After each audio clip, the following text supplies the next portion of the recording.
I'm going to end it this. I forgot this was the last one. Reading list. I'm a big reader. I'm I love mindset and that. everything. If you have not started with traction, and I know you know it because you were just talking about the KPIs and all that kind of stuff, which comes out of that book, which I love that book. Gino Wickman. If you know Floyd Wickman, he's actually the son of Floyd Wickman. For a lot of brokers and team leaders, the number 2 most important book I would be reading is The 5 Dysfunctions of the Team. I can tell you my personal dysfunction when I read it was fear of conflict, which when you hear my personality, I'm a high D personality, high I, above average C. My wife calls me another 3-letter word, but that is my personality type. My fear of conflict was my dysfunction because I was the person that I want people to like me. So if you were not doing what I thought you should be doing, if you didn't show up at the time I thought you did, if you didn't dress the part that I thought you should dress, if you didn't, do my expectations, I wouldn't tell you it.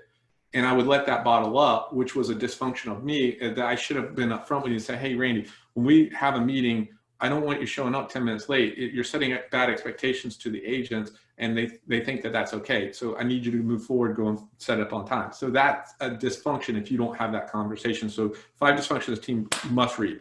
The rest of these, I'm sure a lot of you probably read some of these books, but these are my list of read. And if anybody wants to get in touch with you, this is how you get in touch with me.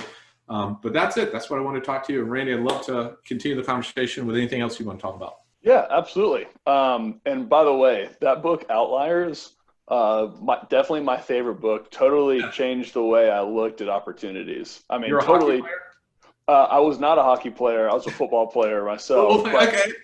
Hey, very similar though in terms of the year or the month that you're born in. The month you're born in changes the odds of you going to the NHL, right? So I thought that was pretty. I'm seeing that from my son. My son's birthday is January. There you go. January.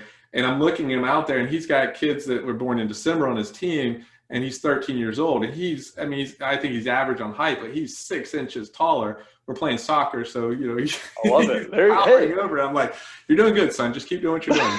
I love that. It has nothing to do with your height. Yeah. Don't even worry about that part. That's awesome. Definitely recommend that book.